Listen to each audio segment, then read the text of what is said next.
So here we are, Beaver Hill Cemetery on the farm, and I just buried right now a little stillborn chick right here from Janet and Chrissy.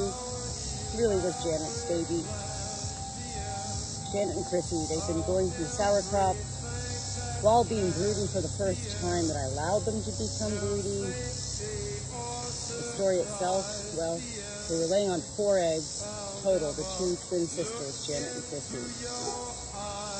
I brought them in because they had sauerkraut, and I began treating them for sauerkraut.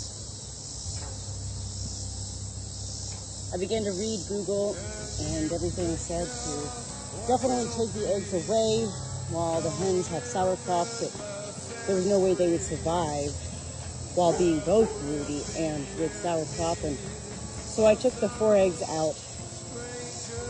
I was actually scrambling eggs at the time for my flock, which I do every day. And I cracked open the first of the 4 eggs, and I saw there was life in it that had begun to form, and it broke my heart. I'd already thrown the other 3 eggs into the trash can in the kitchen. I couldn't believe when I went back to take them out that they had not broken, because I did throw them away. I put the 3 eggs back with Janet and Chrissy, continued to treat them daily for sauerkraut, and then one day I went to go pull them out for their nighttime PM sauerkraut treatment, and there was a little baby chick, their first ever broody hatched baby chick, a new life. I couldn't believe it. I wasn't thinking at all about the eggs. I literally left the eggs in there as a means of comfort for Janet and Chrissy. I had no hope. I wasn't even thinking.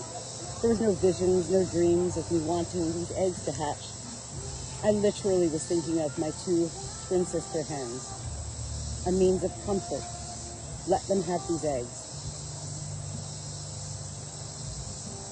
Yesterday, I took one of the 2 final eggs and I decided to open it, and it was all yolk. Nothing had ever formed in it. Thank God, I said. We're on day 30 now of treating for sauerkraut, and so I knew that I needed to, a bird's not going to hatch in 21 to 25, let's say 28 days at the most. It's not going to hatch. So I made the decision today to crack open this final egg. I did it in front of Janet. She knew what was going on. She actually ate some of the, whatever you call it, birthing life with this baby chick. The baby chick was fully formed. It was not alive. I don't think it was ever going to survive. It had died in utero probably over 10, 12 days ago.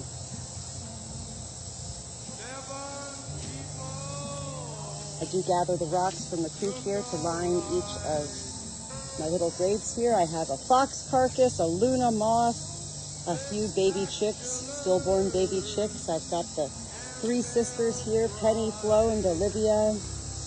Just very chunky, my precious, sweet little silky girl over here not too long ago. Of course, there's Beaver the cat, where it all began.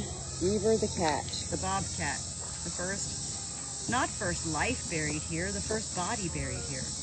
Beaver the cat, who I thought was a cat, hit by a car, catapulted into our farm property. The livestock guardian dogs alerted me, and I carried that, what I thought was a feral cat, around in my baby Bjorn front carrier for 9 hours until this cat died. This is a very special place. Little baby chick, I am so sorry that you were not able to make it into this life in such ways. And yet I thank you for comforting your mother, even from, the womb of an egg. You comforted your mother. One day Janet will be a good mother. She does have another little baby in there to tend to with her sister Chrissy.